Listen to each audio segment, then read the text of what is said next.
All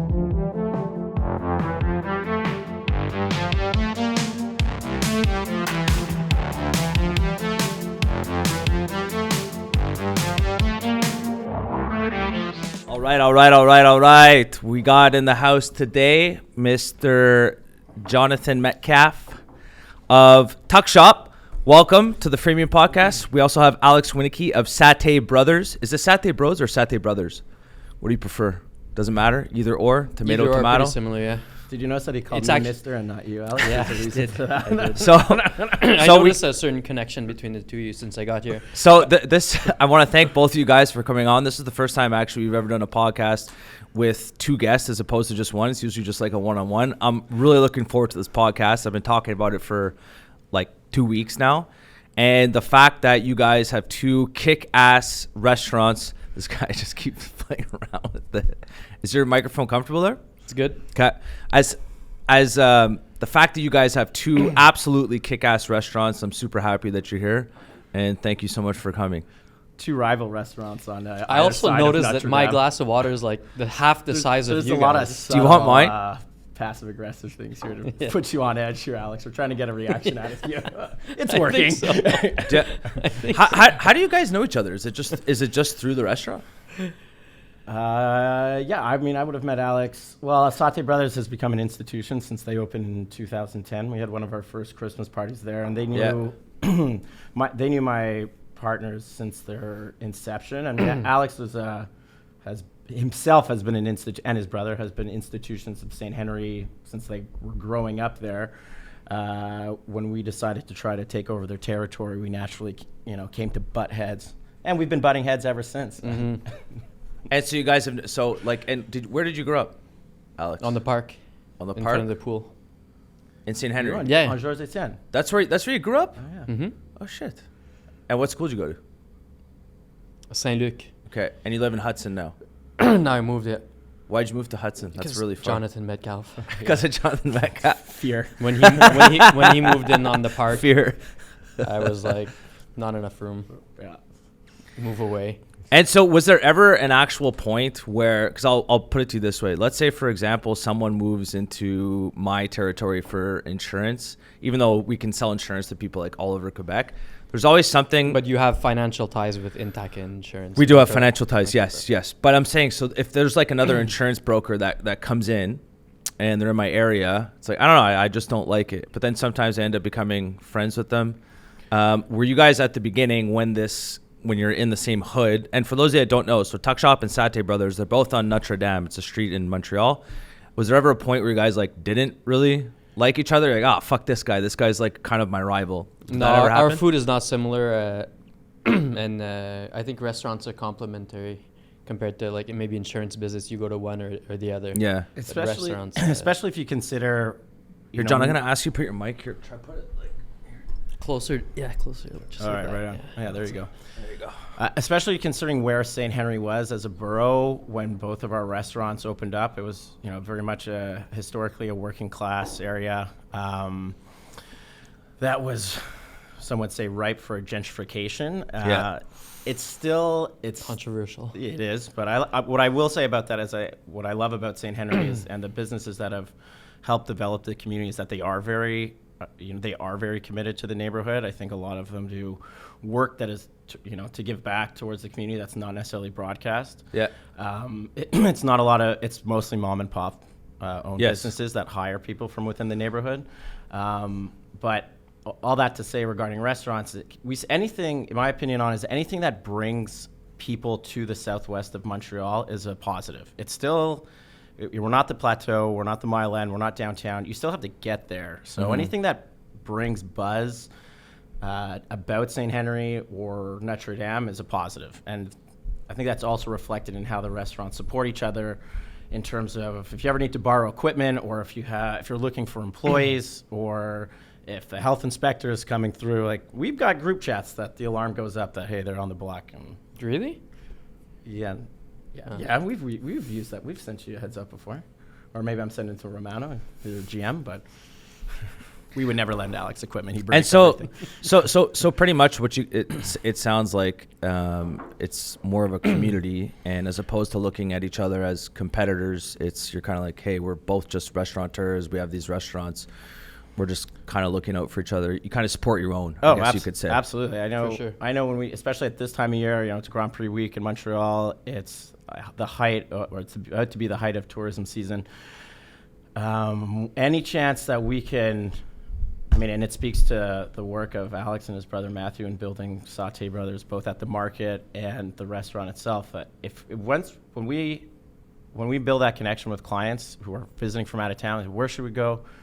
What's the best itinerary? Like Satay Brothers is at the top of that list. And I know for a fact that, Alex has done the same thing when they get fun clients in who are looking for perhaps a different type of cuisine while they're in town. It's a lot of support. It's a lot of sending people back and forth. So I kind of want to go through. I got a question. I'd like to hear both like the Coles Notes versions of the story of how your restaurants got started. And we'll start with you, Alex. So Satay Brothers, like it's been around. How long has it been around for? How did it get started? Did you have any previous restaurant experience? How did this all come to fruition? I think it's been 13 years. 13 years that the market opened up. This is our 13th season. Yeah. And that's where we started, a small kiosk at the Atwater Market. And, so that was the original. That was the original, yeah. Okay. And back then it was my brother, myself, my mom, and very quickly we had like a couple key guys join us, and the team just like grew from there. Restaurant experience, I worked as a waiter in a couple places, and my brother worked at Olive and Gourmando with Di Solomon and Eric Girard. Yeah. And then he went to Club Chasse et Pêche with Chef Pelletier. Yeah. But I think both of our experience, his love for food, that comes from our parents, I'd say. Being Montrealers, we grew up in St. Henry. At the time was a very working class neighborhood, but they took us to all the restaurants, so we got to eat out a lot and learned how to love food. What was it like back then to find restaurants in the area, or you couldn't really find them? It was John's restaurant back in the day was a pataterie that was called Normand, if I'm not mistaken. Oh Pataterie Normand. Pataterie Normand. And the kitchen was where the bar is, if I remember correctly. Yeah. My brother has a really great memory. I've got photos of the spot. Yeah, my brother would remember. And actually a family friend of ours took over that spot before Tuck Shop did. And it was called Dragon's Kitchen. Yeah, it was a catering company. Philip Chang, yeah. Phil Chang. John knows all the answers. Yeah, exactly. Well, it's the origin story of his restaurant, I guess, before that story even. Yeah. But I'd say for us, the experience that we have, a lot of us, my brother, myself, he used to work at this stall at the Atwater Market called Diane Pinsonneau. Okay. Les Serres Diane Pinsonneau, which is now Les Trouvailles de Fanny in front of the fish store, Fanny and Rock. And I used to work for a guy from Hemmingford named Randy Babin. And they had a kiosk called Paul Ignace and Sons. And we started working at the Atwater Market very young, maybe 12, 13 years old. Oh, wow. And was the Atwater Market back then as popular and as bustling as it is today? It was always busy. It was different in the way that it wasn't as versatile. The Westmount people, I think, were coming down, but it wasn't that big of a proportion of the customers. Yeah. The market has changed a lot even since I've been there. I remember the Atwater Market when there used to be a fish tank, a huge fish tank. On the Saint-Ambroise side, if I'm not mistaken, and you'd go pay $1 and you could go fishing, to catch trout or I don't know what type of fish it was, some little fishies and stuff. Yeah.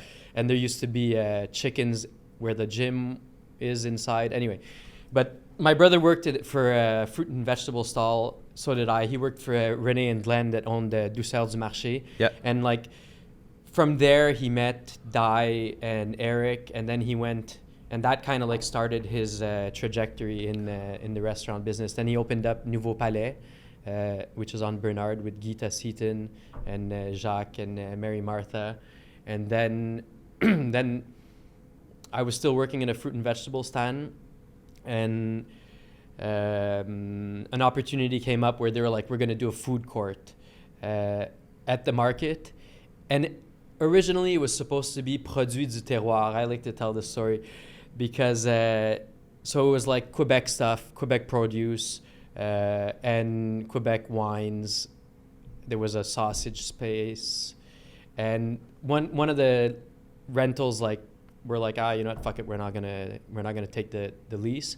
And I was like, well, I'd be interested in maybe doing some Singaporean food with my brother. And I remember one of the very first questions they asked me was, is it going to smell weird? You know, like, because, you know, you're Singaporean, right? Yeah. You smell funny. It's a lot of fish sauce, you know what I mean? Exactly. But so I always like to tell that because it's funny. And we brought them. It's funny because they've now made the market. We brought a lunch taster to like the board of directors. And they enjoyed the food and everything, and like you see it's very accessible what we do. And I think the market has gotten busier with the food courts, the neighborhoods around. There's more money in the neighborhoods. There's more residents also. The city must be collecting so much more tax. Yeah. They take the garbage once a week. That's a highly controversial topic these days. But there must be a lot more money in the borough also coming from municipal taxes and just like more residents. So I think St. Henry was always a question of time that it would blow up because of its proximity to downtown and highways and Lachine Canal. Like it has a lot of good stuff going for it. And yeah, so that's kind of like how our business is it the exact same location that Satay Bros has at the Atwater Market today as well? Like that is the original spot right there? Yeah.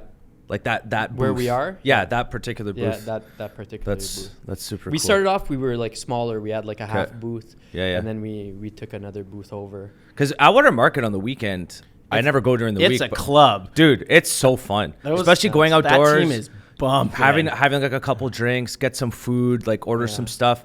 You have a couple of other restaurant booths around there as well. Yeah, it's a great atmosphere. For the food, I mean, it's fun, and it's more fun than it was because you can go and have a drink and grab a bite. But just the market itself, like if you love food, you go around, there's like beautiful flower stalls. There's best butchers in town. It's very nice. Yeah. The market is like a amalgamation of thank you, John. Of characters. Thank you, John.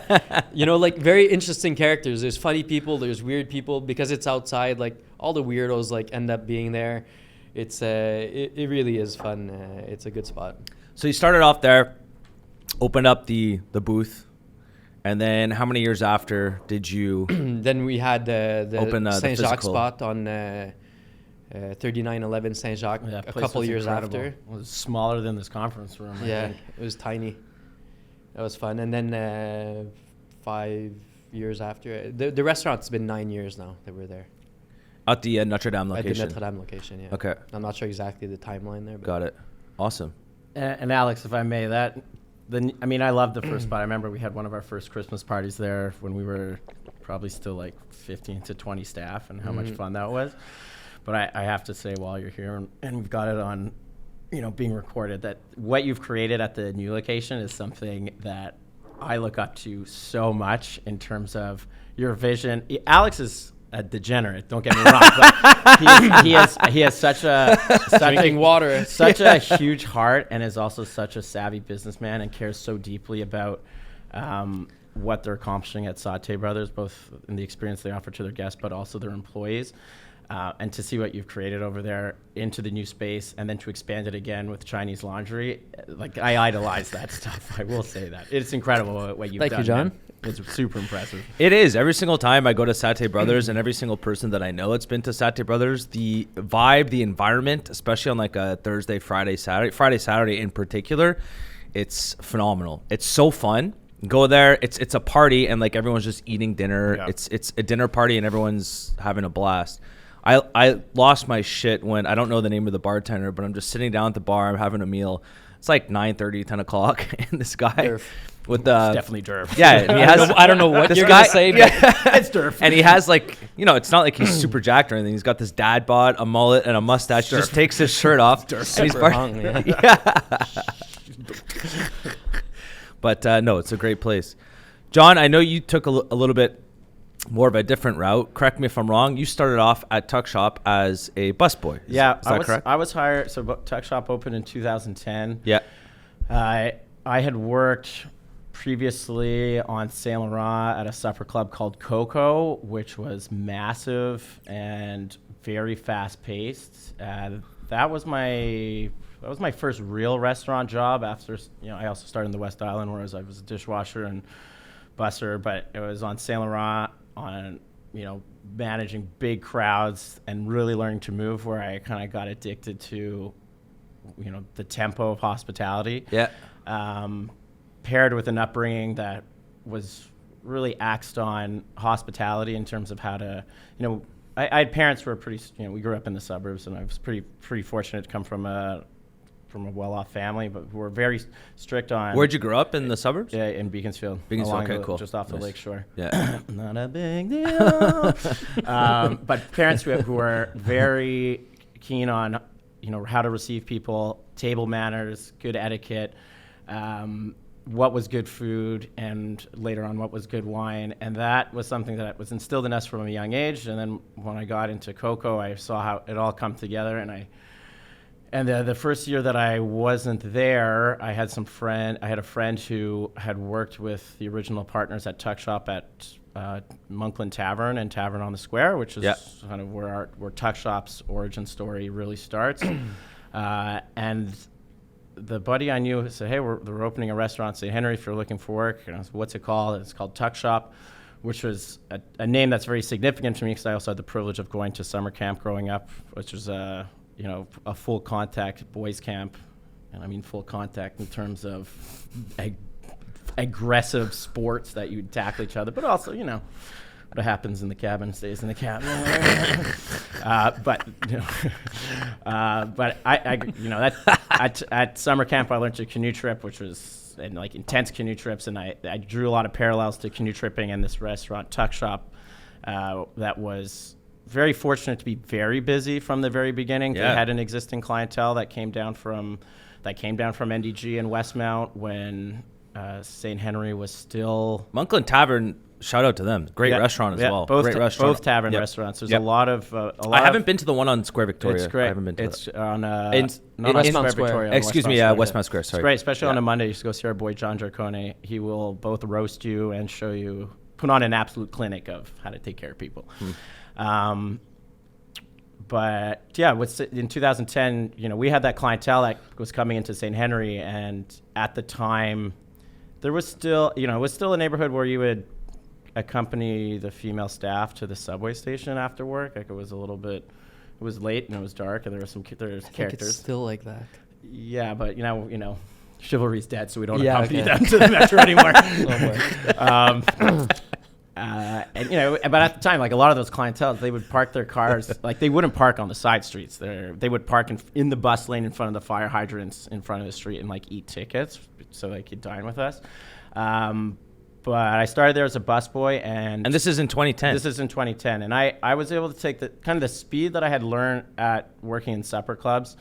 I was able to apply at Tuck Shop, but it was now with a different level of attention to detail that was new to me, and that was quite a learning process. Like it was all gas from the beginning, and it was a strict expectation of what we wanted to offer our guests, and that even whether you're a busser or whether you were a bartender or a server, it was a great set of values, but it was intense. Like I often think the first 2 years of my time at Tuck Shop I don't remember so clearly. A little bit of repressed trauma because we never really had a chance to take things slowly and instill. It was just hit the ground running. I worked there through university because it's a great way to pay my tuition and my rent. It's where I also realized that I loved working with the public. I loved bridging the gap between back of house and front of house. I love the idea that a dinner at Tuck Shop is not just a meal, regardless if it's a celebration or a business dinner, or you're the type to eat 6 out of 7 dinners out in a week at a restaurant, is that we were there to offer an experience and make people feel welcome, which is why I, halfway through my law degree, I decided that I did not want to continue a law degree. I wanted to have a career in hospitality, and I went to Tuck Shop to the original 3 partners and said, at the time it was 3 working partners who had never had an outside manager or another manager that wasn't ownership. And I said, hey, I want to be your manager. And I had left for a little bit after being a busser, host, server. And they said, yeah, we'd be interested in having you as a manager, but you're going to start as a busser again. So I climbed the ropes again, eventually started managing, learned more about wine, and went to the UTHQ to take some wine courses and get some certifications, learned to bartend, essentially touched every... You did everything? Every Cooking front of house. too, or I'm no, not just front psychotic house? enough to work in a kitchen or talented, but I can dish God with the best of them, that's for sure. Why is it that, because I grew up, this is another reason why I'm super happy that you guys are here. I grew up during university. I was in the hospitality industry as well. I started off as a busboy. I became a waiter. I was a bartender, worked at Yule Orchard, Marlowe's back in the day. Like, I worked at all these places. Chops. And I worked in restaurants for 4 years during that time. So I have a very good idea of, what goes on. What is it about head chefs and in general, because I don't want you obviously to talk shit about your own team, they're fucking nuts a lot of the times. Why is that? Why is it like notorious for cooks or head chefs to be crazy? I mean, I'll take that opportunity to talk about your brother Matt. I did not realize that was his background that you mentioned. That's incredible. That's a real resume that your brother has. Yeah, I'm super impressed. And I will also say, Alex will speak better to that, but I've never seen Matt.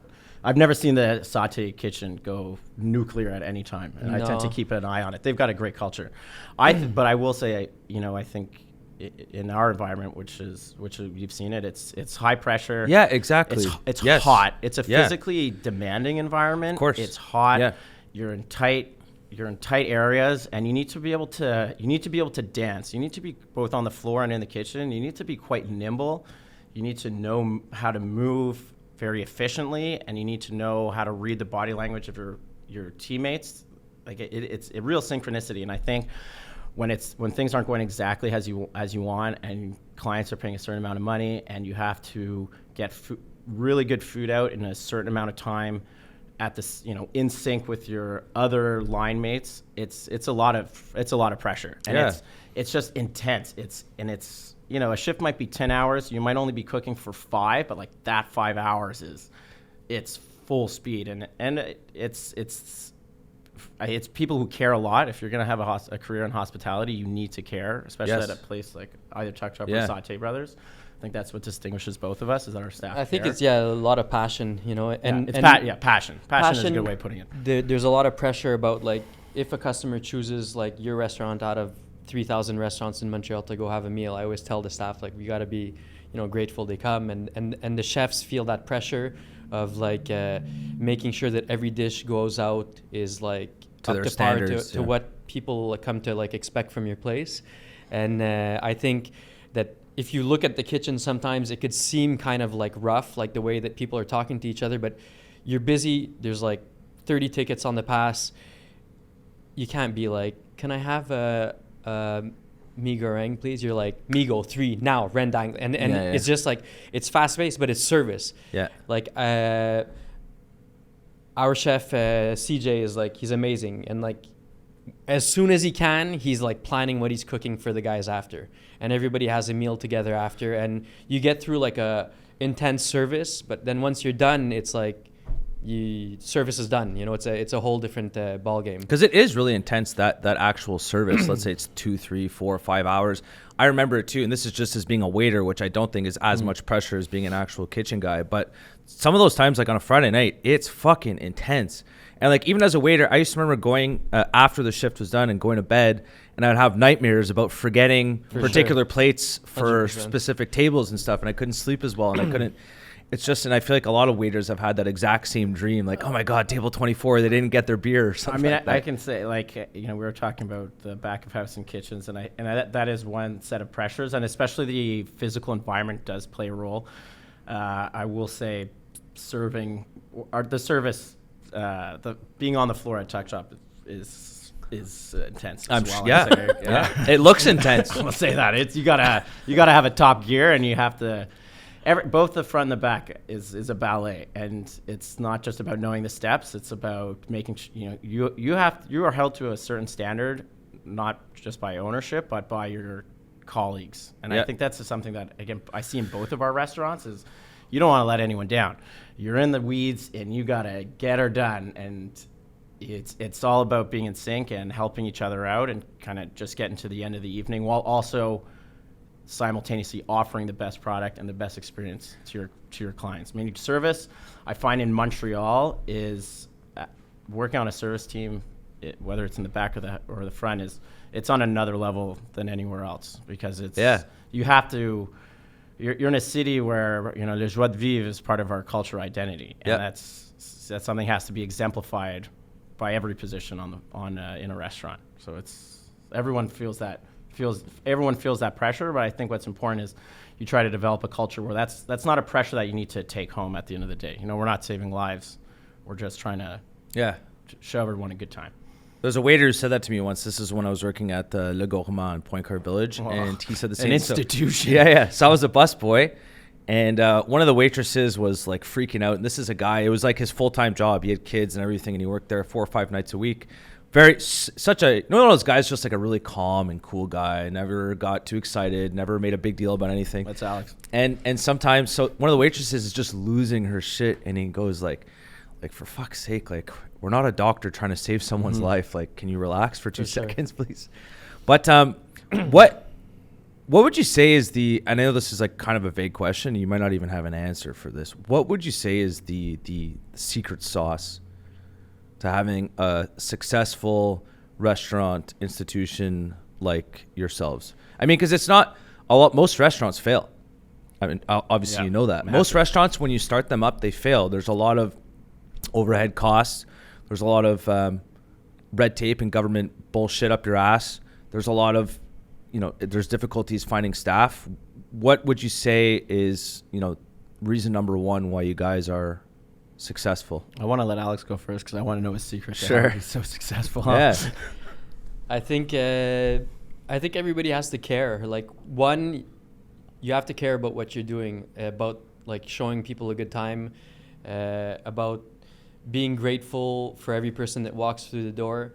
For like the product itself, like we're lucky. My brother makes great food, and we kind of have like an idea that we came out with when we started, and we stick to that. Like, I think that's important, and I see that at the same thing at your place. Like, you know what you're gonna get, when you go there, and I could see like Theo's dishes, and I mean, it's tricky. I think about it often when I see like some other places that struggle and everything. I think it's a mix of like caring, hard work, having a great product, all of that together. But I think really caring and showing people that like you give a shit about them coming to your place. Like sometimes you go to places that are popular, that are cool, and I hate it when I go somewhere and I feel like they're doing me a favor, like serving me, you know what I mean? Well said. I think another thing that you guys do really well is you and your team are unapologetically yourselves. And as soon as you walk into the place at Satay Brothers, you're just yourself. You care, but I feel like that's your personality as soon as you walk through the door. Like, you greet everyone, hey man, how you doing? Let's get a shot. What do you want to drink? Let's get some shots. We'll get you some food, no problem. I'll send you some stuff. It's nice and it's genuine. Yeah, I think that's kind of like the way that things developed in our place, and everything kind of happens like organically. Very. And yeah, I guess everybody that works with us has like a great time. I think working, and I think everybody genuinely like is concerned about the customer having a better time than them, because I tell the guys, like every meeting that we have, I'm like, it's a fine line between like us having fun working together and customers being like, this is a really cool place. The food is great. My food came out fast. The drinks are good. The drinks are strong. We're having maybe a drink with some of the staff, or like coming there and being like, staff's drinking alone and they're having too much fun, and somebody forgot my plate and these guys are fucking that's bozos. That's you know? interesting. It's that's such interesting, a fine Alex, line. because it's true. Because Curtis, you make a great point. That's what I think makes Satay so special, is that you feel it's the energy in that room. I mean, the food is phenomenal. Yes. But it's such a total package. You have the vibe. You know, even when they're at capacity and they have to flip their tables, they're having a good time. But it's a good point. New clients might not pick up on stuff like that. It's like, well, they're having too much fun. And so, well, it's also a way of contributing to their service, especially at a place like Satay, especially when everyone is encouraged to put their stamp on it.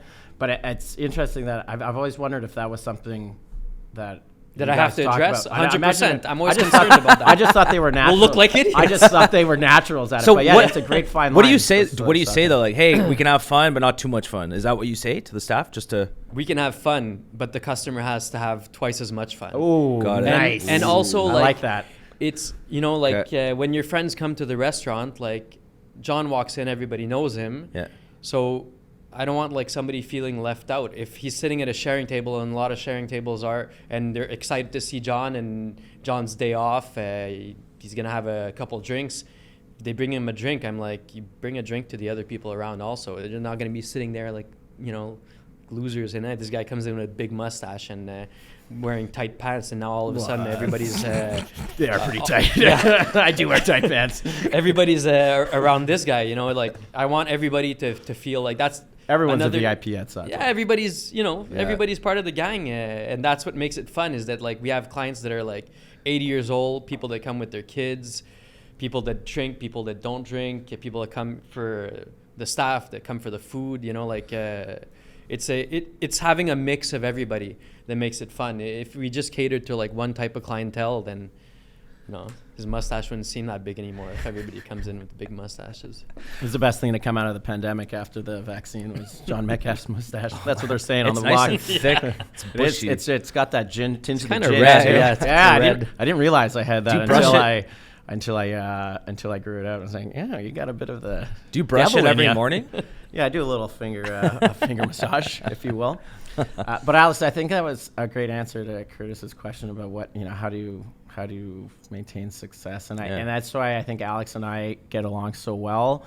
But also why I reach out to Alex a lot if I have questions about business operations. I love to pick his brain, and also why when you reached out to us individually to do this podcast, and I heard that you had reached out to him, I was like, we should do this together, because even though our restaurants are very stylistically different, whether it's in the food or in the price point, I like to think the values are very similar. And as Alex said, there's consistency. First of all, you are at a restaurant, you have to offer good food, and your food needs to be consistently good. Yes. It has to, neither of us, I would say, have challenging cuisines, but whatever it is that you're putting out has to be good. It has to be good time over time. There's got to be a good value to the food.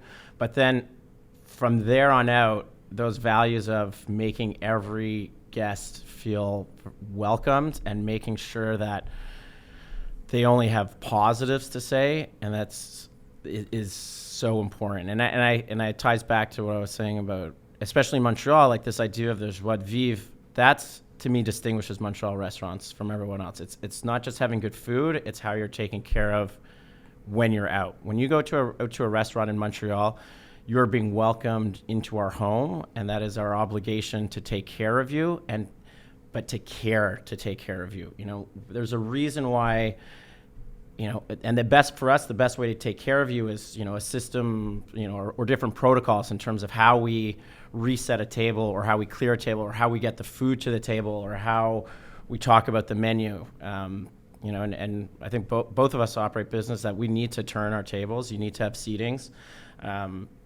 But you want to, as most restaurants do, people don't always love to hear that there is another seating at 9 o'clock or at 9:30 on a Friday, but that's how you stay profitable.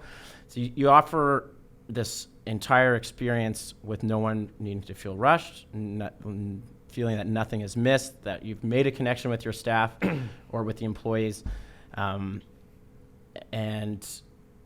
you know, to me, that's a big thing that's different from, let's say, if you go to a restaurant in Toronto. Alex kind of says, like, you go to a place and you're kind of doing them a favor. I feel that in Montreal, what sets us apart is, we are so glad to have you here. That's how you be successful in hospitality in Montreal. So you're coming into our home, and we are here to take care of you.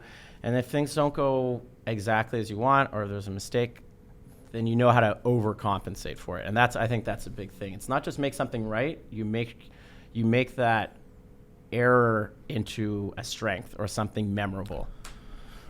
Very well said. But I have the exact same feeling as you. If I walk into somewhere and I feel as if it's pretentious and I feel like I'm not welcome, and I feel they're kind of looking at you going, who are you? What's your status? I don't really want to be there. I want to go somewhere, be comfortable, have a drink, relax, eat, and most importantly, feel appreciated. And everyone wants to feel appreciated. There's nothing worse, for example, than leaving a nice tip and the waiter or waitress just kind of doesn't even look at it. They don't even give you an extra thank you. It's kind of like they expect it. I can't stand stuff like that. But I agree. What's here? I want to switch gears just a little bit. And I think that people going out these days, and a lot of people, they complain about the cost for restaurants. And I know that you guys, the costs are going up for everybody right now, especially when you're going to buy food or going to buy alcohol. Can you just talk about a little bit about how much these food costs are actually going up for you guys? Because some people don't understand for the restaurants. It's like at the end of the day, you guys have margins to make, just like any other business. And when you have these particular margins to make, and the cost for you go up for your food, you're just going to pass that additional cost onto the consumer. This is how running a business works. Compared to pre-pandemic, like how much more expensive is it to purchase all of the produce and stuff that you need to give to the clients? I think that the restaurant business, first of all, has margins that are much smaller than a lot of other businesses would accept. And that direct mathematical equation of like prices of your costs go up, you pass it on, I don't think that reflects really to like. Interesting. Alex, so let's talk Alex about is this. right about that. I was going to say let's talk about this. Let's talk about this. It's not a great business strategy to just pass that on. Yeah. So you guys just eat the margins. You kind of got to eat the you margins, have to eat them at some point. Find until other ways to be efficient. Until you're forced to do it, and you're like, you have no choice. But at some point, you have to like do the best you can, and like every time there's a price increase, like we can. And people, I think now, like after COVID, people like you feel it like on your own. You go to the grocery store, like everything is gone up. So people expect some prices to go up. Some prices in some places have gone up tremendously. I think that we both like fight very hard to keep our meals as affordable as possible, and like you said offer earlier, a good so value, a good portion size. Yeah, exactly. Least, have a good value, but definitely not like the price of meat like goes up 20% while your beef dish on the menu is going up 20%. There's like. So you guys are very strict. People would be losing their shit. Yeah, we are, and my credit to my business partner, Chef Theo. He is very strict on what it takes to increase the price of our dishes. We did, coming out of the pandemic, did have to at some point increase the cost of a couple of our dishes by like $1 or $2. But as Alex said, it's just because the price of the primary protein goes up by 20%, you can't just put that dish up to 20%. You have to. And is that because you're afraid that perhaps it's going to scare away customers? And they're going to go, damn, that's way too expensive. It's not necessarily to scare away. I think we're both fortunate that we have reputations that people are going to keep coming. It's more about what we want to offer to guests. Like we do, even Tech Shop, which is considered more of a fine dining restaurant. We want people from all backgrounds to come to be able to know that they can come and have a nice meal, even if they're in a different price point. And I find that something that's always pulls at my heartstrings a bit. When it's like, you're at Tech Shop, we'd love to come see you, but we're on a budget. And like, you can eat in a fine dining restaurant. You can eat pretty well on a more limited budget. And one of those reasons, because I would say our appetizers are pretty generous.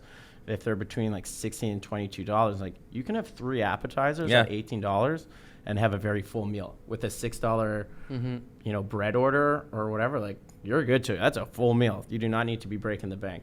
But I think it ties more to, what the values that our restaurants have is that it should be a good value, even if it's a fine dining restaurant, or even if it's, more of a vibe restaurant. You can't just put that on. Though, admittedly, the pandemic, some of the weird ones, like the price of oil going up, that was a wild one. But I think we also balance it off by, try not to, just because if a protein goes up and we can't affect the cost of or the price of a menu item, try to find other places. Like our cocktails, I found when we did a price or a margin comparison, we found our cocktails were notorious, were like we were undercharging for a 2-ounce pour. So I was like, okay, there we can afford to put a bit more or charge a bit more. And that's something where clients are, if you have to pay $16 for a 3-ounce Grey Goose martini, like people are okay with that. Yeah. Our clientele, at least, are not going to worry so much about that's that. One so thing you try to get creative, but also like I haven't had a raise in 8 years or something. So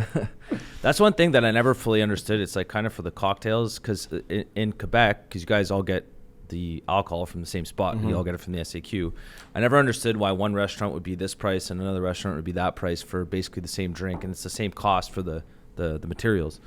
But anyways, what do you guys see yourself doing this for, like the foreseeable future, for the next 5 years, the next 10 years? And the reason I asked that question is just because, like, hospitality, again, it's notorious. It's super difficult to, and I'm good buddies with Zach Makovich. I think you guys probably know him as well. And he was just talking about it, because it's really difficult. It's easy to open a bar, but it's even more difficult to keep a bar popular and to keep it busy. So, and there's certain levels of pressure and stress that come along with that. And, it's easy to say, just hire people that care. But it's another thing to actually do it and to actually find those particular people. So do you guys see yourself doing this for the foreseeable future? Does this come naturally to you? Is it just something that's kind of more or less easy? What do you think the future is for? I know it's a pretty vague question, but I'm like do you want to open? I'm like an indentured servant. Yeah, man, I got blood debts I gotta pay. I'm in there for life. I think probably I'll be doing this for as long as I'm healthy. I think after 13 years of doing it, I love it. Like I mean, you know me. I'm at the restaurant. I love talking to people. I love my team. I think a lot of people like come in and have a good time, and that's like energy for us, like somebody that's stressed out in the week, they come in, forget about their problems for a couple hours, and that's like energy for us. And I absolutely love it. I think that longevity in the business is hard, and one way of like staying in the game is like something that you guys did very well, of like keeping a balance between like doing healthy stuff and mixed in with the work and like the long hours, the late nights, and everything that comes with that.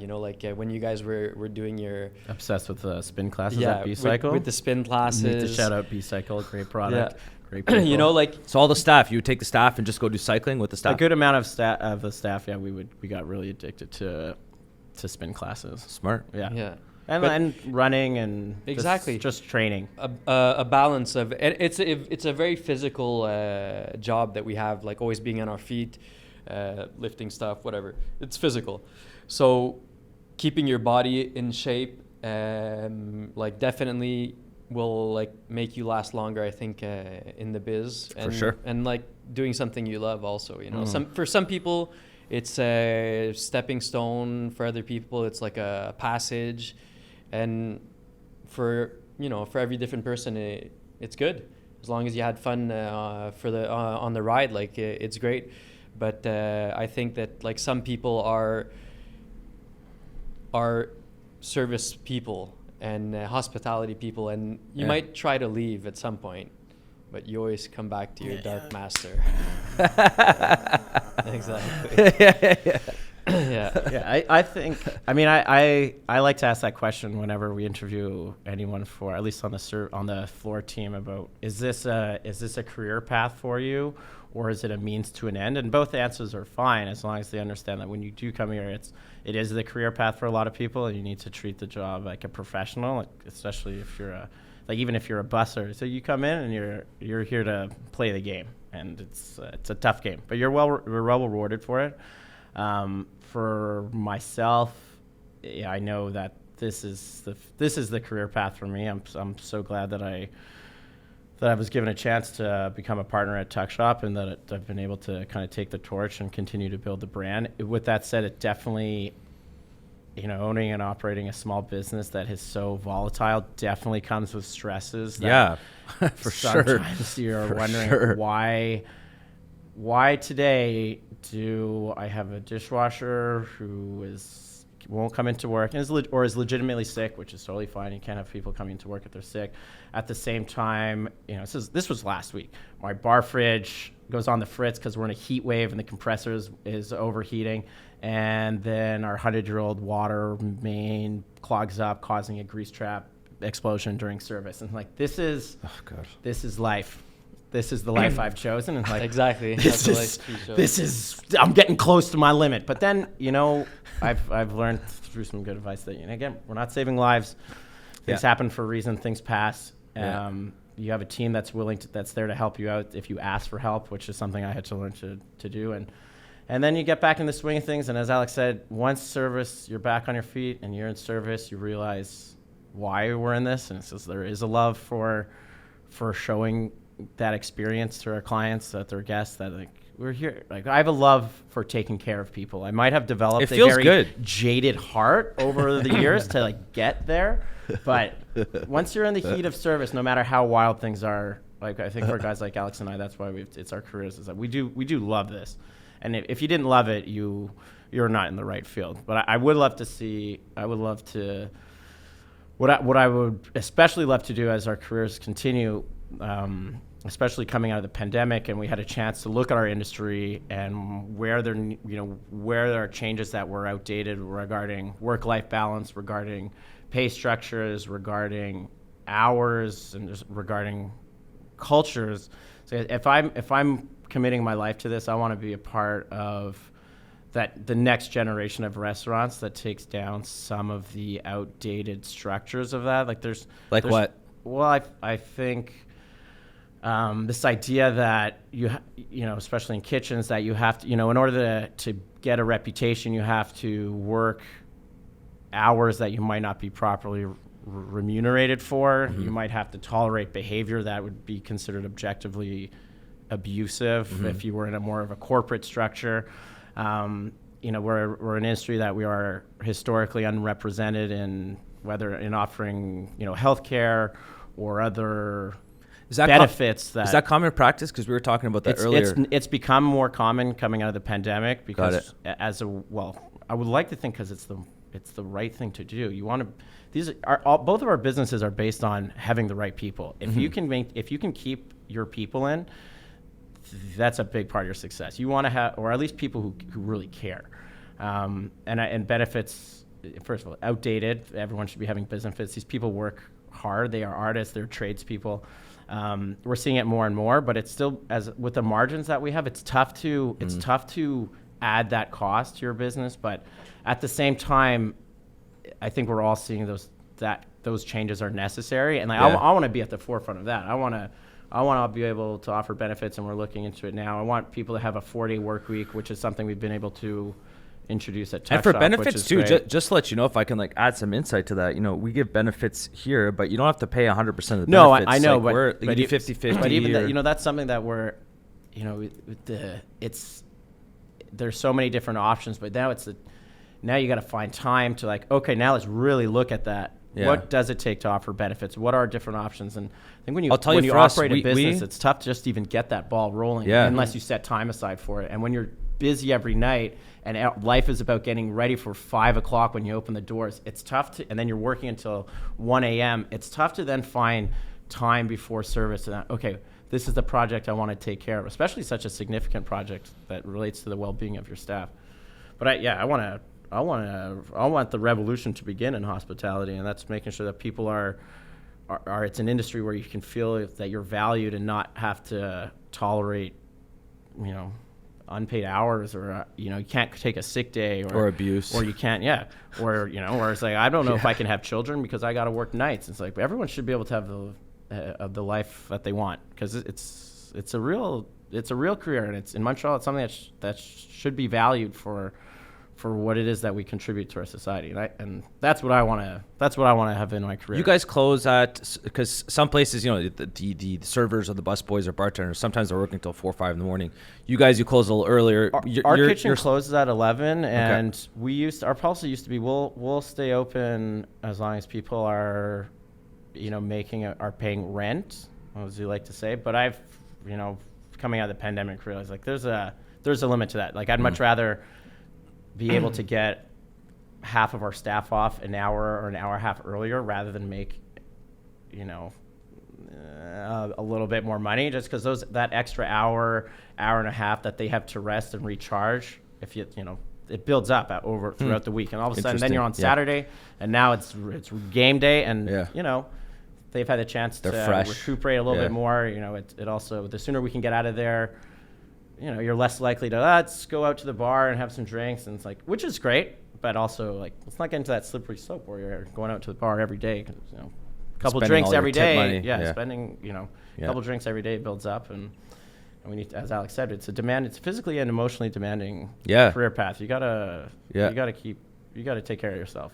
Sometimes too, I'd catch myself, so I finished my shift at the place I was working at. Next thing you know, you're 3 pints deep, and you're like, damn, it's been 45 minutes, I'm 3 pints in, and after a shift, you're thirsty. You're thirsty. And after a shift too, like you haven't eaten, right? So it hits you. It's like you've been on your feet for 12 hours, so it hits you like a ton of bricks, and you're like, damn, I'm drunk. Yeah, and we've been serving. We make our money showing everyone else a good time. Yeah, like, I want a little bit of that good time. Yeah, give me some of that good time over here. What would you say is, like, in a I guess like a short little sentence, what would you say is like the brand of Satay and the brand of Tuck? Just like if you were to put like a slogan. John, what's your slogan? I like to think I've trademarked the expression cowboy fine dining, which I like that. Refers to a fine dining level of service and attention to detail, and a certain standard of quality of ingredients and practices, but cowboy in the sense that it is pretty rock and roll, and it's a high speed environment. The dance is one where you're probably breaking a sweat, but at the same time it creates this environment that's very welcoming. It eliminates pretension. It's kind of inspired by Satay. Like, you go into Satay, you're having a time. Like, I want people to have that same kind of atmosphere when they're in a tuck shop, but also at the same time that you have to be able. Our staff are very well versed in being able to be malleable depending on the clients and what the clients are kind of giving you and what they're looking for. If it's a business dinner, you're not going to go full cowboy. You go a little bit of cowboy, a little bit of howdy, how are ya? Yeah. But then, like, after 8:30 on Thursday, Friday, Saturdays at tuck shop, like, it's a banger. Like, let's go for it. It's fun. But still, as Alex said, like, you have to be sharp. Yes. It should never come at the compromise. It should never compromise the level of service and attention your clients need. But there are ways to really, to add to their time with us. If you can make that connection with your guests and put on a little bit of razzle dazzle on it. Yeah, cowboy fine dining. Cowboy fine dining. Patent pending. Alex. Patent pending. One of my friends always used to call us, or still calls us, Asian Schwartz. Asian Schwartz? Nice. Asian Schwartz. And like, can you elaborate? Southeast Asian Schwartz. Well, when we started the business, like a lot of restaurants, we were talking about longevity in the industry and everything. Having a vision, a mission, and like staying true to that. Yeah. We wanted to offer affordable comfort food, Southeast Asian style, from Singapore, countries close to there, and we wanted to do high volume. When we first started talking about the business, like, Chinois was still open 25 hours, and Picasso's. Yeah, you know, like we wanted to be open all Rose the Bowl, time. Amazon's, Picasso's. That was Alex's. I That's where he once learned it from. driving to one of those establishments late at night Rose and Bowl. seeing tanné d'être gelé, like a billboard, tired of being like stoned, and it was like gambling, drinking, and drugs, and it was like a number, you know, like a help number to call, and the billboard was right there. And I was like, I was going for all of those things. There was just the Chablis across the street. Oh, yeah, just I know what missing you're that. talking about. And then you had it all, you know. I was like the Mecca of Montreal. Everything like the four Everything corners, you know. your everything one-stop comes- shop. Yeah, exactly. We should talk after this. We should look into bringing back Saint Jacques. Yeah. Saint Jacques West's glory Beautiful. days. You know. Beautiful, yeah. Didn't they fully renovated? I think. Picasso's. Picasso's is It's the called the Manoir now. Yeah, Yeah. that was Sarkakis' spot, right? It still is. It Yeah. still is. Yeah. And he moved Is Picasso's the PJs. manoir? It is. Yeah. Yeah. He What's moved what's up with that PJs guy? Do you know to, anything about Sarkakis? Yeah, for sure. He comes to the I restaurant. mean, Yeah? he's a.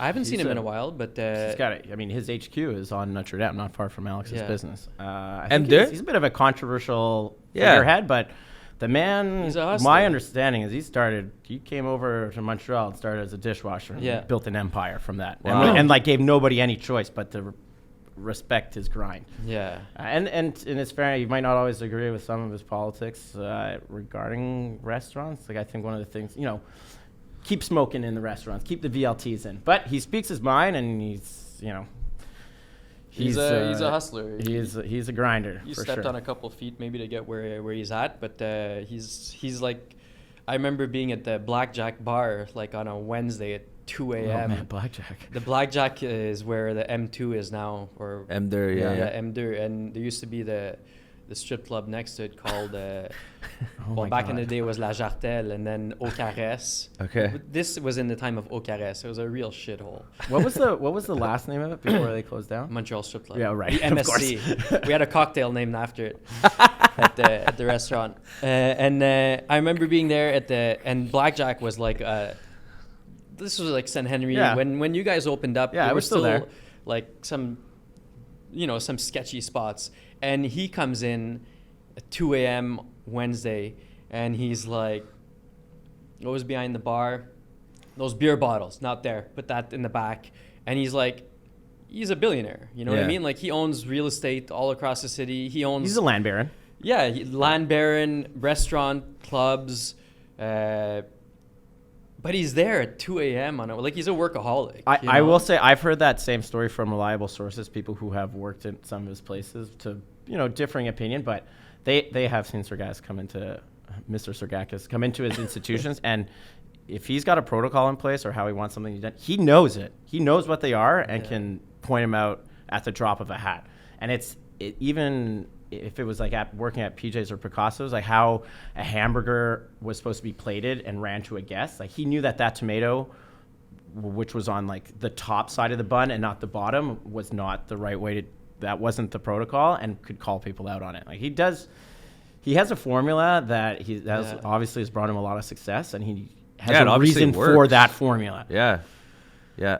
But, you know, I won't get into some of Yeah. the other political stuff about what you might say about him. Because but is he I'm not going to still speak about it. is he still the what is it, the head of the Montreal Bar Association or something like that?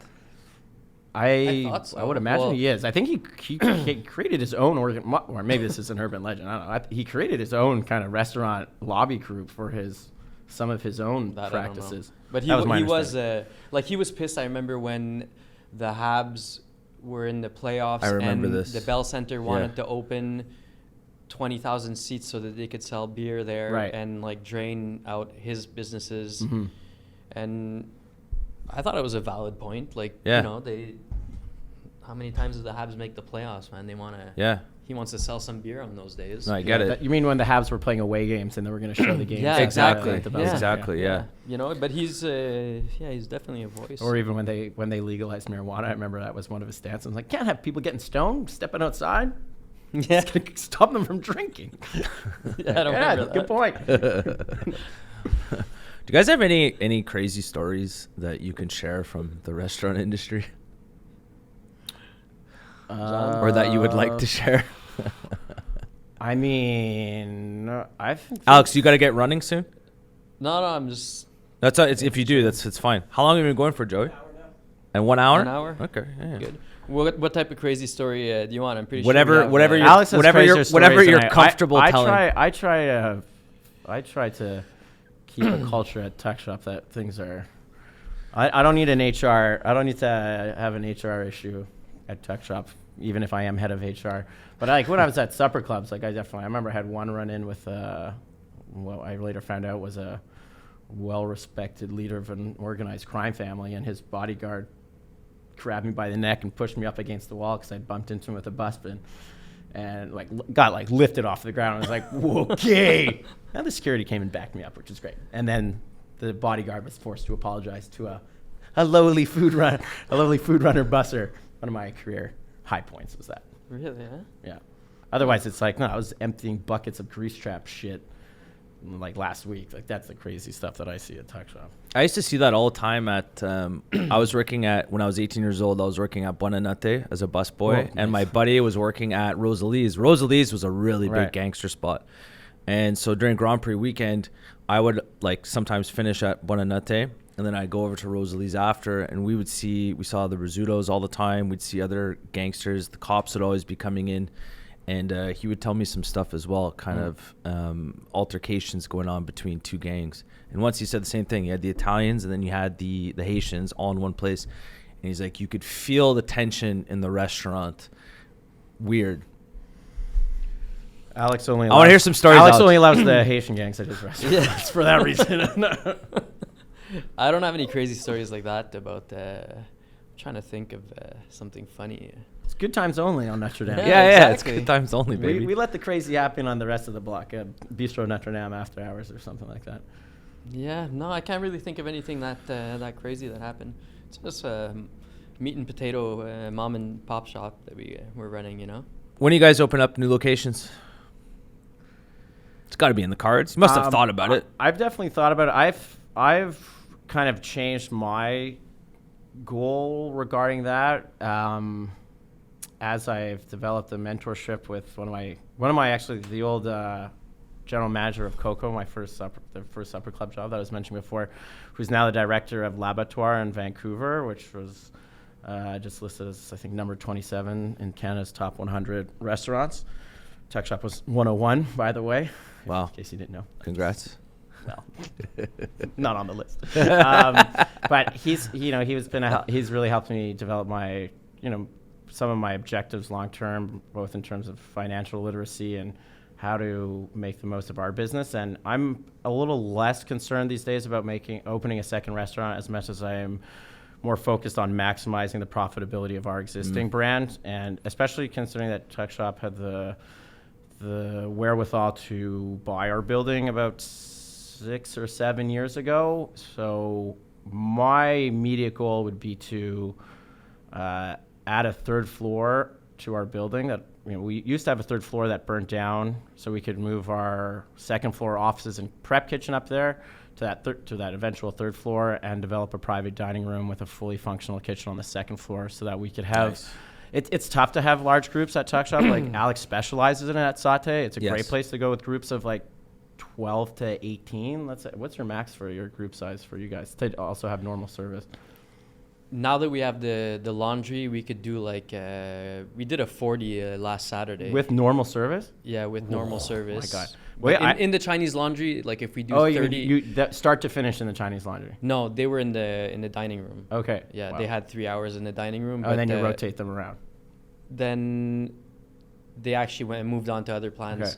Okay. But we could do 30... It's 30 in a private room. At Tuck Shop, once you get to I try to cap it at 8. We can do 10, 12 on Tuesdays, let's say, when it's a slower season in the winter. But once you get more than 12, it really jams up the works at Tuck Shop. I mean, it's 38 seats. People don't always love to understand that, if we're gonna have a group that size, it has to start at either sometime between 5 and 6, or as of 9 and 9:30, unless it's a slower period of the year, and it does have to be on a set menu at a certain price point, because it just takes so much coordination, and you never want those groups to take away from the experience of the rest of the guests. Do you take security deposits when someone's booking, for example, 8 people? We don't. I try to develop a mutual trust and respect over the phone to let them know that. Well, we also confirm, we're in touch with them in the days leading up to a day like an event like that. If they do a buyout of the restaurant, we do take a deposit. Yeah. And we've had a lot of great luck in the last few years and having a lot of buyouts, which are, admittedly quite profitable, but also a lot of fun when you can put all of your passion that you normally reserve for 150 guests on a Friday into a 60-person wedding. Like, to do a 60-person wedding at Tuck Shop is banging. Like, we love that stuff. We love to have you guys celebrating with us. And How much does it cost to book the night? I mean, it's dependent on the time of year and the day of the week, and whether we're open. It kind of reflects the opportunity cost of the night in question. But it usually, and if they're doing a lunch or if they're doing a dinner, if they're doing both, on the low end during quiet season when we're closed, let's say on a Monday, it's about $10,500 before tax and the gratuity, and it goes up to $25 for Friday. On a Friday, Saturday when you have both of our terraces going.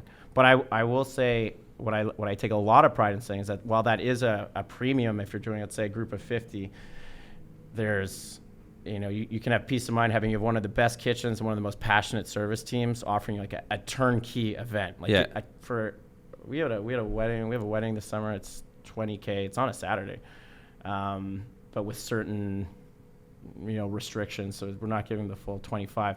But like that to me, when we had a catering company, we would cater weddings that cost $300,000. Like you're gonna get a hell of a wedding at Tuck Shop for $20,000 to $25,000. You're gonna it's carte blanche. We're gonna take care of everything, and we're gonna show you a good time. Booze too? Oh yeah, it's all in. Oh wow. Open bar. But at the same time, that is a premium price, especially if you're a group of like 15 to 20 and you don't want to buy out the restaurant, which is totally fair. I would love to have a dining room upstairs where we can have those groups, have them have a minimum spend, and also a set menu format. Like you can run a group of 15 to 20 with one server, 1.5 cooks, and like a busser who's doubling with your service downstairs. And to me, it's just another way to offer a Tuck Shop experience without handcuffing your entire restaurant or making someone pay an exorbitant price point. That's my immediate goal, is to private dining room and build out, like add value to the building that we bought. And then I would say, apart from that, I've actually said this to numerous people. If I were to have another restaurant, I want to find out what is the white guy equivalent of Satay Brothers that I could get away with without being accused of cultural appropriation, because it's just such We got accused of cultural appropriation. By who? It was a young Asian girl. That even makes sense. Did you explain your origin story? Not enough. I feel like those people. The percentage of Asians working there wasn't high enough. Oh my god! Was she a McGill student? Your staff is quite diverse. Yeah, it's a melting pot. Yeah. The number of lanterns, I think, she was upset about that. Anyway, whatever. Yeah. That doesn't matter. No, those people, I think they just look for things to be upset about, and they kind of go around. She probably said it to a couple of other restaurants too. Yeah. They just wake up. What can I get mad at today? We don't get into it really. Anyways, I decided I want to buy Green Spot and take it over. That's my goal. Dude, that place with a nice facelift would be kick-ass. I mean, it's already kick-ass. That place rocks. But yeah, G Spot. Yeah. Don't mess with wet words. Yeah. I would be interested, Alex. What are your... you just opened up a great little speakeasy. You've just doubled the size of your Atwater real estate, including a second concept there. What are your long-term goals? Survival. Yeah. Franchise. Survival. No, I honestly, I think that we would be open to opening up other locations, and one of the goals of that would be to partner up with more of the people that are already working with us. That is absolutely the only real reason that I would see to do that. And by partner, do you mean like one of the people working for you would go and have equity, for example, in the new spot? Got it. Yeah, exactly. Okay. And everything comes out of the same spot. Mm-hmm. We have the same core team, and move people around a bit. I'd be interested in that. Or if you know any rich mainlanders, then sell everything. Mm-hmm. That's also the other. That's a good point. When I do that's how I ended up at Tuck Shop. When you do have those core members of your team who really reflect the values that you've worked so hard to instill, you if you don't want to lose them, you got to find a way to offer them something. Upward It's mobility. either and that's probably why you're still at Tuck Shop. Oh as yeah, well. I mean, it was very clear. Yeah, it was made very clear to me. It's like, we're offering you that. I mean, I made sure. There's an expression in hospitality that once upon a time was like, everyone is replaceable. When I learned about that, I made a damn sure that I was irreplaceable to Tuck Shop, and I left them no choice but to offer me a chance to buy in. But the reality is, if you don't take care of your people, you are like, there's only so high you can go in restaurants until you have to own something. So it's in your best interest to keep those people in, and by finding opportunities to offer them their own chance to get some skin in the game. That's a great point, Alex. Especially with the team that Alex has, like the retention that Satay Brothers has is second to none. And that's a sign of a well-run establishment as well. In any business, when you have people that you walk in and you notice it's the same staff that have been there for years, you know it's probably a well-run establishment with the management. Here, I just want to finish up on this. I got one last question, and I was reading this the other day, and it's a little bit different for you guys because it's not like you're not like a small cafe or buying other stuff, but you have expertise, I guess, in this field. What's your opinion on where tipping culture is currently? And what I mean by that is a lot of people feel like they have to fucking tip for everything. Like literally for everything. Everywhere you go, you have to tip for stuff. And I know for you guys, it's completely different because it's a sit-down service and you should be tipping between anywhere from like 18 to 20%. That's the way it is. You can say 50. You can still start at 15. I don't understand when people got rid of 15 as a percentage. I think that's super reasonable. So, but what's your opinion now? Like, you know, sometimes I feel like I'm going somewhere and now I feel like a piece of shit because I'm like, why the hell do I have to tip this person right now? Like, I didn't have to tip for this 2 years ago. Now I have to tip 15% already and I press 0 and now I feel like an asshole. And they do that knowing, so it's, you know what I mean? I mean, in the situations that you're talking about, I think it is totally optional. And you just have to get used to like saying no. The other thing is like when you go to the grocery stores, like, and I'm often like shopping for specials and I'm going to like many grocery stores on my days off to find, you know, like something that's where's the so cheapest it's butter? like, it's like they're asking for a donation at every checkout. So if you're donating, like you want to throw in $3 for this, like you do like 5 grocery stores in a day. Like it's everywhere, you know. I think that tipping is just that, except for in certain cases like restaurants and for where it's like built into the system. Yes.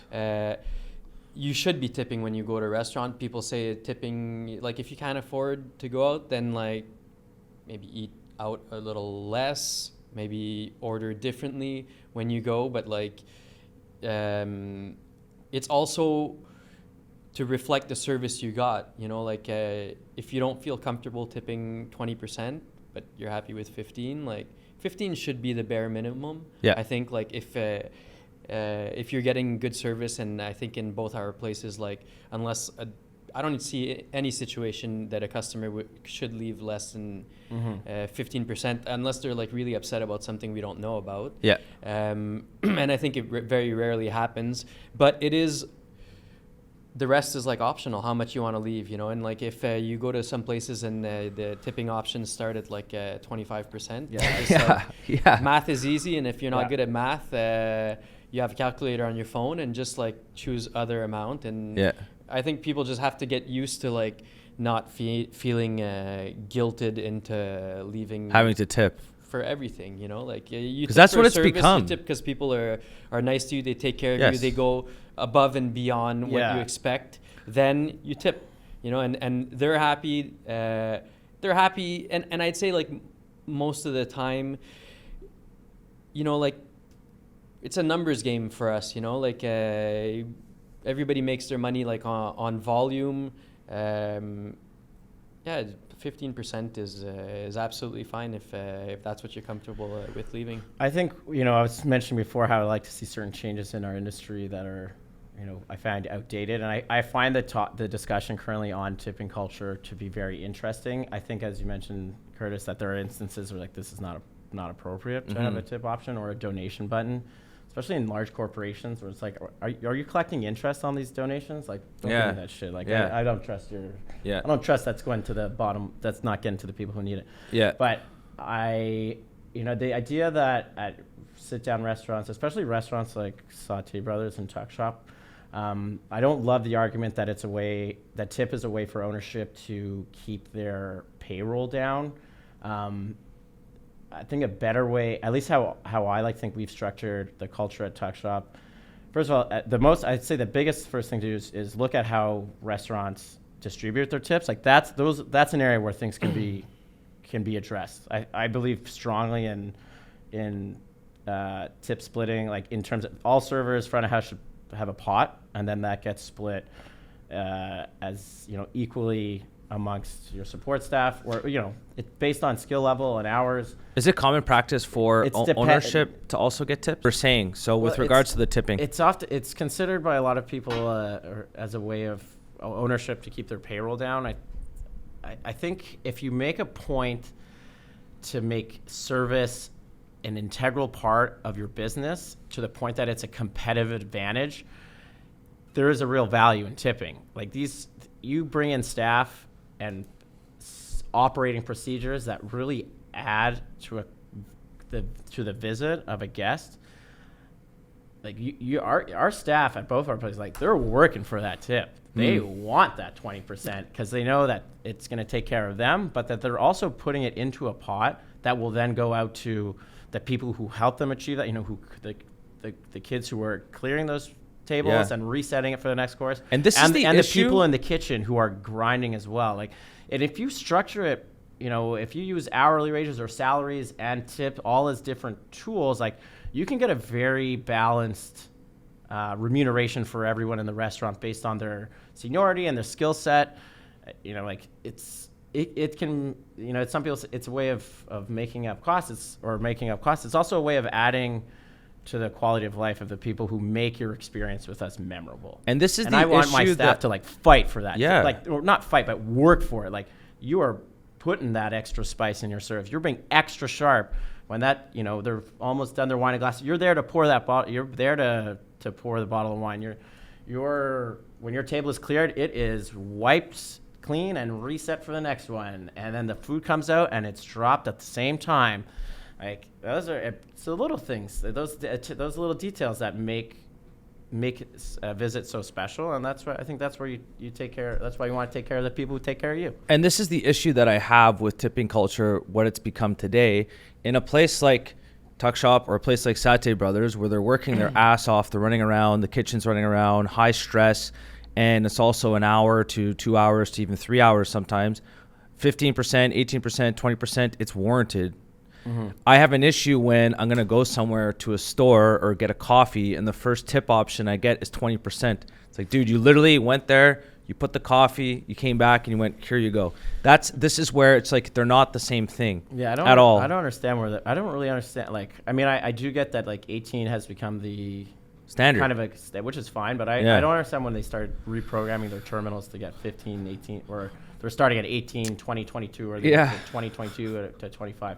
I will say, though, if you really want to make someone's day who works in the service industry, make sure to leave your tip in cash, regardless of how you're paying. It's a good tip. I'll say that. It's a good tip. That's a good tip. Did you ever see that? There was a funny tweet. Always pay in cash, in fact. Yeah, cash is nice. Did you ever see that tweet where it goes, save the processing fees is what I'm saying. Exactly. Don't pay with Amex. Did you ever see that tweet where it said, how did it go? It goes, every single time someone let's say you go to a store and you see those iPads, it goes, every single time someone turns around an iPad for me to pay, it goes, I know I'm about to have to tip for something I've never had to tip for in the past. And it's so true. You go there, as soon as they turn it around, you're like, okay, what do I have to tip for this time? You could solve that problem by paying cash as well. Yeah. You know exactly what it costs. And there you go, sir. Yeah, I agree with that. I don't really have any more questions for you guys, unless if there's something in particular you gentlemen would like to speak about. I mean, I think we got a pretty good coverage for what it is. I will say this, though. I mean, you guys have 2 kick-ass restaurants in Montreal, and it's actually really funny how this came about, because I had asked you to just add more detail, because you mentioned this at the beginning of the podcast, John. I had asked you individually, hey, do you want to come on the podcast? Like, what the hell is this? But I guess, okay, sure. I asked you, would you like to come on the podcast? And I think it was 3 weeks ago, maybe 4 weeks ago, that I was at the restaurant physically. It was less than a month at Tuck ago. Shop. Yeah. And I was there. It was Friday 3 weeks ago. We were in the process of breaking our previous capacity record. Yeah. I remember. And I was on bar. I was in this shit. Yeah. And I came up to you and you're just like, dude. He's like, you spoke to Alex? It's like, get both of us on together. And here we are. So now go sit down. I got 8 tickets deep. I got a shake. I'm cruising. Cocktail. Less good looking, but more talented. But then we came back once they quiet down and we put it together. Yeah. Thank you, Alex, for letting us seduce you onto the show. Yeah. I hope we didn't disappoint. No, not at all. Anything else you guys want to finish with? Or I think we got everything covered. Unless you Grand guys Prix want to week, mention baby. anything. Let's go. Yeah. What are you guys doing for Grand Prix? Are you doing anything special Absolutely for Grand Prix? nothing. Just a regular weekend? Yeah. John, what sounds like you guys are doing something. What are you well, doing? I'm excited about that Pumas excited about that because Tuck Shop for a long time was a way for Montrealers to escape the Grand Prix festivities. Yeah. But I do take a lot of pride that the only marketing we really care about, I feel like Alex is the same thing, it's word of mouth. And it's the hardest to get, but it's the most valuable. And over the years, like last 2 Grand Prix were, especially last year, was like our reservations were 95% American, which I love because I look up the area codes of reservations. And when I see someone from come in from Alabama, and then I'm always curious how they heard about it. I go up. Well, they do their research. You got to do your research. First of all, people coming for a Grand Prix are at a certain, revenue class. No, but I mean, like Americans in general, or whenever you see like a different area code. We had Illinois last week. It was Illinois. It's I was usually like, where's that? And how did they ever and this hear? touches on why I love the community in St. Henry. Is that anything that you got to get here. Like if you're from out of town, you're not necessarily going to St. Henry. So it's people who have done their research. So which means they're probably a good time. They're looking for a good time. They like good food, and they're willing to move around. And in our case, that they have a certain level of disposable income. But yeah, if I look up all the American area codes, and then I make a point to go see them during service, like, oh, where are you guys from? I know they're from Alabama. I know I'm ready with a Roll Tide. Like they love a football reference. I like that. And so the last couple of years has been a big American heavy tourist, which you can really lean into, But this year, I'm pretty proud to say we're not hosting any teams, but we do have a couple team principals. So the F1 coaches, if you will, the managers coming in with their families before the race. We do have some of the teams that have reached out for some of their VIP guests, and we lost out on hosting a team this year, which I won't name, but I know that their organizing committee is in this week, and I'm going to make sure that they realize they made a huge mistake to book at another restaurant. And next year, where did they end up booking? Do you know? Yeah, Le Serpent, which is a great restaurant. But if you're looking for an intimate venue that you could take over, it's like for the equivalent price. Like we have 2 terraces. Serpent is a great restaurant. I love Le Serpent, but it's a bit How many were they? Maybe it's just a size thing. like 20 people. 20 people. It's fine. They're not getting a private room at the Serpent. They're getting a block in the restaurant. I would have, for the same price, I would have given you a buyout. But I'm pretty committed this week with the different team representatives who are in. Like my goal is to get those full teams in next year, and that's why I want my private dining room ready to go by this time next year. I think that's the only thing that I would consider doing for F1, and I'd have to find like somebody that would pay for it because I would never want to, but is to get everybody matching Puma red F1 Ferrari. We're both suits. Ferrari restaurants, obviously. Like naturally, like that. I just want restaurants. like the staff to wear like head to toe Ferrari outfits. That's all I want for I feel F1. like we could figure that out. We should talk to Zach. Zach's got to have a lead on some tracksuits for us. Probably does. Get some St. Woods Puma custom ones. Probably shoes, does, yeah. Like head to toe, and maybe like just for that weekend they could wear like a satchel, like the people that wear the Puma Ferrari. Oh, yeah, they have like a side bag. Yeah. like with money in it and that's stuff. where they're putting and the that's staff where are we could keeping put their like floats the, and stuff. exactly Yeah. the orders and stuff. But so you have like really the completed look. I think that would be fun. We're offering a valet service at Tuck Shop this year for the first time, just so we can get those Hot Wheels parked in front. Have the Just valet the guys valets. in the Ferrari in outfits. the It'd be Ferrari hilarious. outfits also, yeah. Yeah. I mean, I'm gonna be and a mustache. I'm the valet guy. It's me. It's me. Well, gentlemen, thank you so much for Curtis. coming out. So Thank once you. again, this is Thank you to the production team as well. yeah, for the thanks, great Joey. work. We got John of Tuck Shop, John Metcalfe of Tuck Shop, Alex Winnicki of Satay Brothers, two of the finest, sexiest restaurants here in Montreal. Thank you so much, guys, for coming out. I'm Curtis, Freemium Podcast, and we're out of here. Thanks, Curtis. Thanks, guys.